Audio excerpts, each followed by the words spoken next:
Hello everyone, this is Greyshot17. The man who can't swallow gum, and yours truly, Greyshot151. Okay, so yes, you're right. I can't swallow gum. He literally just spent guys, I'm not even kidding, 5 minutes prepping to swallow gum. Like he broke it in half, swallowed one piece, and then struggled with the second. I'm not even kidding. But more on to the Hitman's Bodyguard. The movie we are reviewing. Yes, an action comedy, basically starring the girl that plays Elektra in Daredevil. I'm so glad that Samuel Jackson and Ryan Reynolds. I'm sorry, I don't remember her name. Anyway, so the point of the matter is, this movie has a lot of similarities to a movie that came out last year called The Nice Guys. The Nice Guys. But that starred Ryan Gosling. Funny. And Russell big guy. Crowe. Yeah. There you go.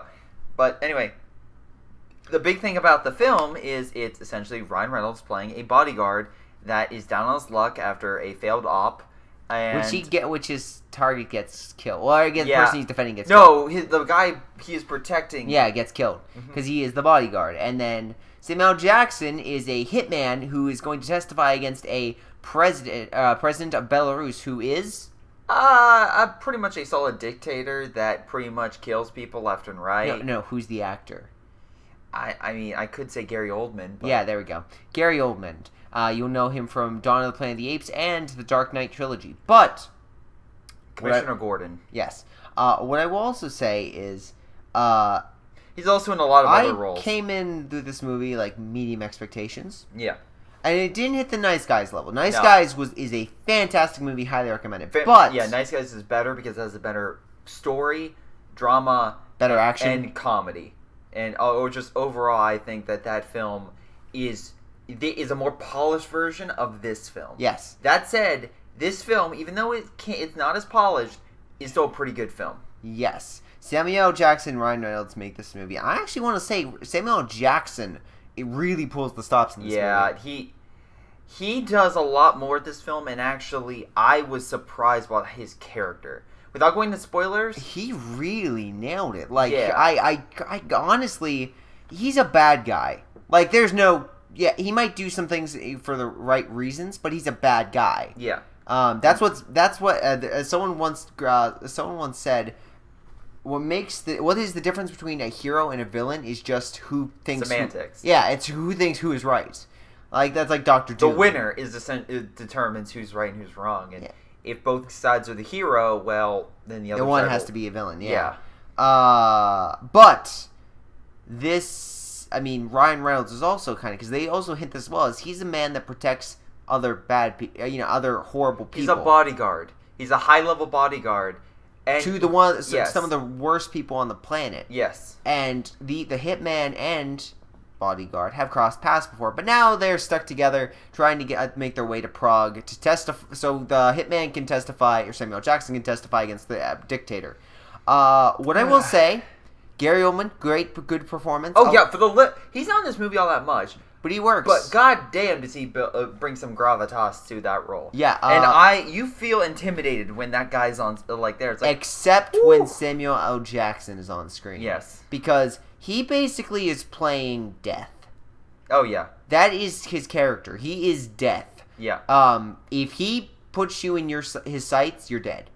Basically, the bodyguard, aka Ryan Reynolds' character, is like one of the only people to survive him. Yes, and he survives him not necessarily because of the fact that he is a better killer, but even sheer dumb luck. But also dumb luck, and also through, I guess, his idea of preservation. He's always there to protect his clients, even when he's kill someone. The main goal is to protect the client. He's meticulous. He has every precaution. He's very uptight. Yes, and if something doesn't go his way, it's not his fault. It's someone else's. Exactly.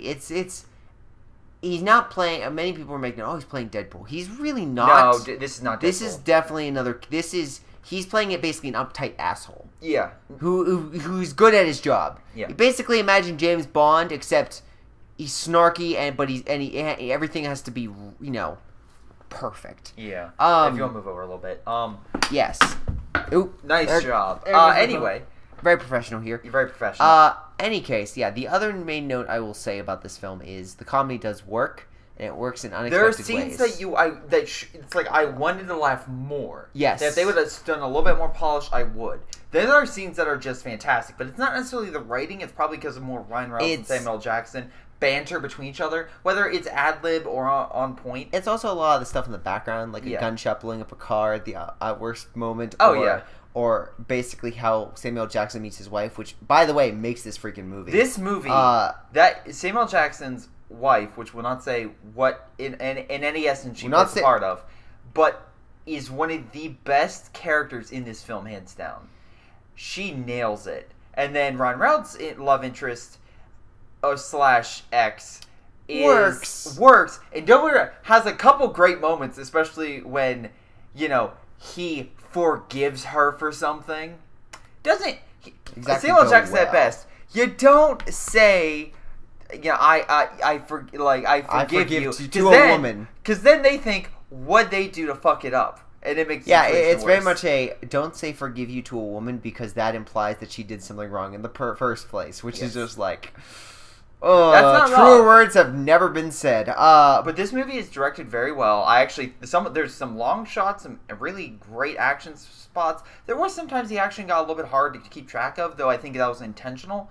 The boat sequence though, there's this fight in a tool place, and there's also a few other sequences that really, really work. But then there are others that don't. The final sequence, I will say, is probably hands down the best sequence. Yes, it keeps ramping and it does get better. There's also a helicopter sequence with Samuel Jackson that it just is just he basically was like, make me the most badass character ever, and they were like, we can do that, and literally that's what happens. And it's great because actually each of these characters are so flawed that it makes it even better, because it's like that at any moment they are dead. Yep. And it's not like they're not getting hit. They're being hit hard. Yep.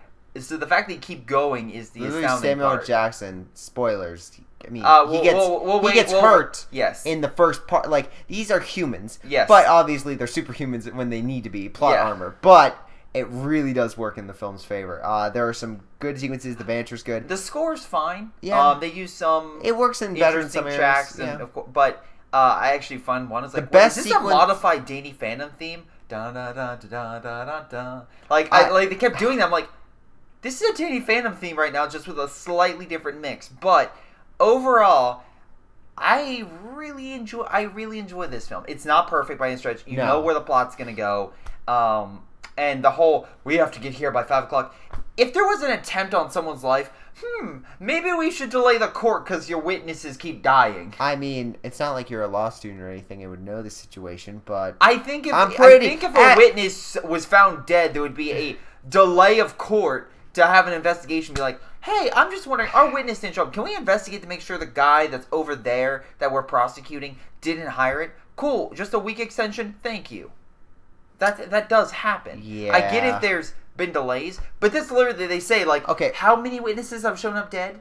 Most of them. But the thing I will also mention for this movie is the plot isn't the biggest thing. Like, the plot works when it does, and you avoid the characters. You avoid a lot of the worst sequences because you're so invested in the characters. Yeah. And with the action, what's going on, that you gloss over plot holes, like why for instance, towards the end of the movie, there's a certain brawl that really doesn't make sense. Oh, yeah. Context-wise. Yep. But happens, and just like, I don't mind. Yep, like, it just works.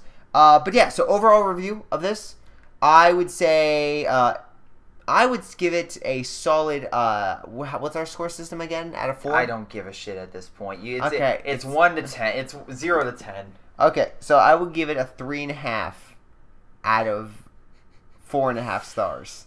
God. Anyway, I would agree.